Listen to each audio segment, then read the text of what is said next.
All right, everybody, welcome back. We're going to be jumping into another one of these Yeah. discussions about biblical text. And today, we're looking at Second Kings. Stacking things. And as always, we're coming at this from an academic perspective. Yeah. You're looking at this as kind of a historical text. Um, and just kind of seeing what we can glean from it. Yeah, and a lot of people are interested in history, and a lot of people are interested in critical thinking, and a lot of people are interested in religious texts. So Yeah. we think it's really valuable to look at these things, kind of unpack them, and see what's in there. Absolutely. And I think Second Kings is full of a lot of stuff that's going to be really interesting to unpack. So Second Kings is a continuation of First Kings. And it covers another 300 years of the history of Israel and Judah. Yeah, so we're talking about the divided kingdoms at this point. Right. The kingdom has split in two, and Yeah, we're it is, seeing yeah. the stories Yeah. of these two kingdoms as they're interacting with each other, as they're Uh-huh. interacting with other nations, and as they're interacting with God. Yeah, and it's a wild ride. I mean, we got Elijah ascending into heaven in a whirlwind. In a whirlwind. We've got all kinds of Right. wars and intrigue. And, Yeah, we got King Cooks doing all sorts of crazy things, Yeah. and yeah, it's definitely a very dramatic book. Oh, absolutely. And one of the themes Yeah. that runs throughout Second Kings is this idea of divine retribution. Mm. Basically, that if Yeah. kings followed God's laws, then things would go well for them and their kingdoms would prosper. And if they disobeyed God's laws, then they would face consequences. Yeah, and this idea of divine retribution, it's central to the whole book, but it's something that can be a little bit tricky to grapple with from our modern perspective. Oh, absolutely. And especially when you see some of the things that some of these kings are getting away with. Well, right, like for instance, King Ahaz, we see that he offered his own son as a sacrifice,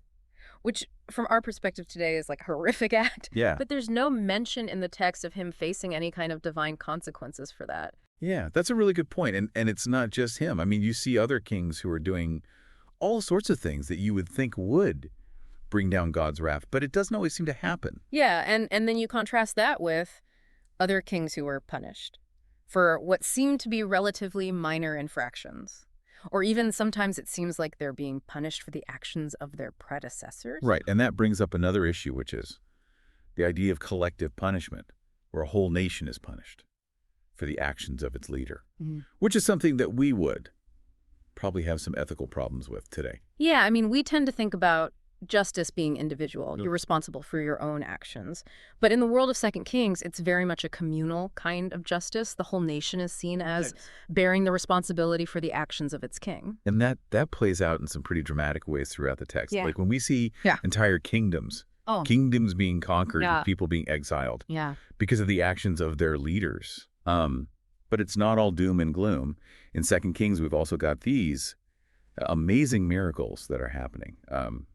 Like Elisha multiplying the loaves of bread to feed a multitude, or even bringing a child back from the dead. Yeah, those are definitely some Yeah.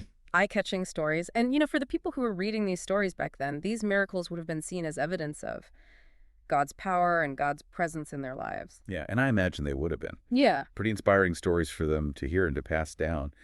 But for us looking at it today with our modern scientific perspective, it can be hard to reconcile those accounts with our understanding of how the world works. Yeah, I mean, obviously. We know today that you can't just multiply loaves of bread or bring someone back from the dead. But I think it's important to remember that the people who wrote these stories, they were living in a very different world than we are. They understood the world in a different way. And these miracles, they were meant to convey deeper truths about their faith and their understanding of God. Right. And so it's not necessarily about taking those stories literally, but looking at the message behind them and what they tell us about Yeah. the beliefs and the values of the people who wrote them. Exactly. And I think that's a valuable way to approach a lot of these ancient texts, because we just dismiss them as made-up stories or fairy tales. Then we miss out on a lot of the richness and complexity that they have to offer. Yeah, and we also have to remember that, even though these stories might seem fantastical to us, they were very real to the people who believed them, and they had a profound impact on their lives and their culture. Absolutely. And that's why it's important, too, to approach them with respect and to try to understand them on their own terms. But, of course, we also can't ignore the fact that there are some historical inconsistencies in Second Kings. The timeline of kings and events sometimes clashes with what we know from archaeology. Right, there are definitely some places where the biblical account doesn't quite line up with what we've learned from other sources. Like, for example, Second Kings tells us that the northern kingdom of Israel fell in 722 BCE, Right. but archaeological findings from the city of Dan, which was a major Israelite city, suggest that it might have fallen several years earlier than that. Hmm. It's interesting. And so how do we reconcile those kinds of discrepancies?